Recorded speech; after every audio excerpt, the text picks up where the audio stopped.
Are you in a remote sales position and you're trying to figure out how to increase your close ratio? You're meeting with people over Zoom or over the phone, and you're just trying to fine tune, hey, how can I close more deals since I'm not in person, I'm not shaking their hand? How can I build trust with them to close more deals?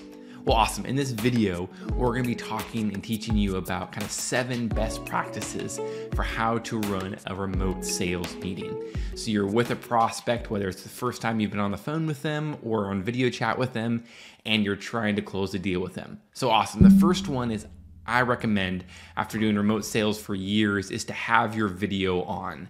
It can feel like you want to have it off because you're probably on a lot of video calls, but I would prioritize sales meetings as one of the number one ways you should have your video on. And in this channel, we talk a lot about video conferencing and getting fatigued and things like that. But sales is probably number one because it does give you the ability to connect with people better. It does give you it's more of an intimate form of communication versus being on the phone. So number one is definitely have your video on. You're going to build that rapport. You're going to start building trust with them, and your likelihood of closing the deal is just going to increase because you've built that rapport with them. Number two is to have a great audio microphone. So video is important, right? Having great quality video is important, but actually what's more important is your audio. The words that you're saying are going to be the tool that's going to convert people and you landing new clients, right? It's not necessarily how good you look on camera or your background or anything like that. It's really going to be the words you communicate that are going to be the most effective. So great audio is number one. Invest in a great audio microphone. I'm using a podcasting microphone to create this video, and I use it for my sales calls as well. But AirPods and things like that, the audio isn't great on them. So recommend investing in a great microphone, whether it's a podcasting microphone, and we'll put links in the description below to find a great microphone so you can use in your sales calls. And I'm hiding it right now in this video, that way you can't really see it. And you should do the same thing in your videos, right? You don't want to have this big microphone in front of your face because you want it to be natural. You want it to be fluid.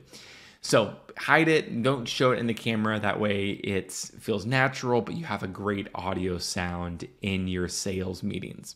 Number 3 is probably one of the most important ones, is ask great questions. And I've heard it said that you should never ask a question you don't know the answer to in a sales call.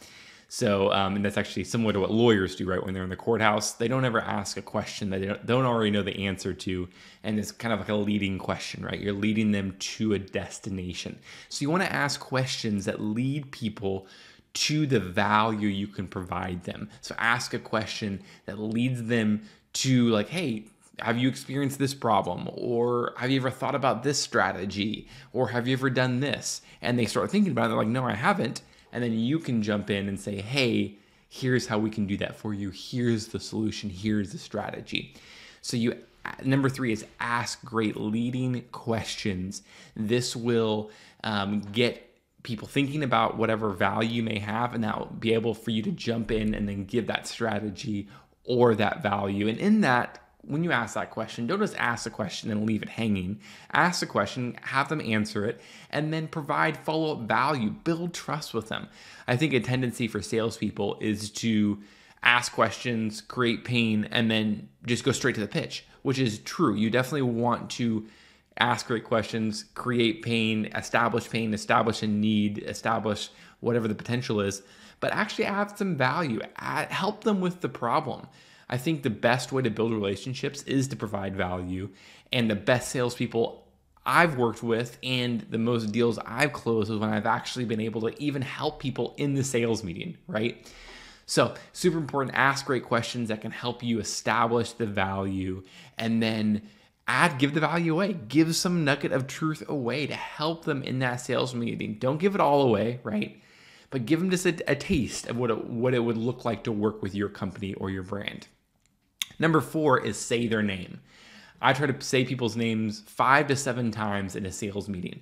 It establishes rapport. Everyone loves to hear their name, right? Everyone loves, and it shows that you're listening, right? And it shows that you are listening to their problems, right? So when you ask a great question and and maybe you reiterate the question or the answer that the customer or the client has said, right?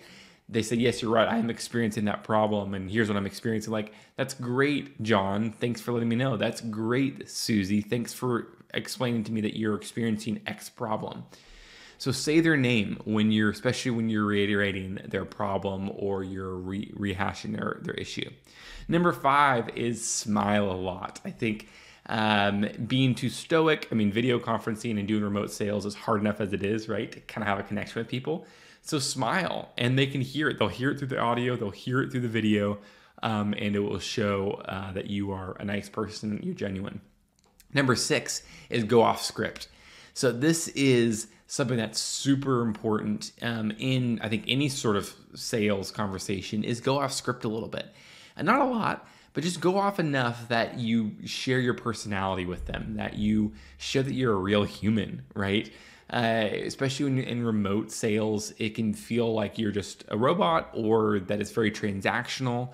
But if you establish some sort of relationship with them, if you go off script a little bit, talk about even the weather, talk about what you've done over the weekend, talk about an upcoming trip, just for 30 seconds to a minute or a couple minutes at the beginning of the conversation or even throughout the conversation, just to establish a relationship and show that you're a human, right? That will build trust with people and help further the deal.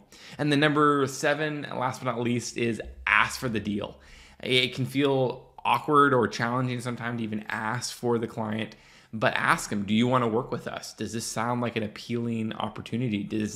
You see the value in this? Do you think if we did A, B, C, and D, we would be able to help your company grow and succeed at what you're doing?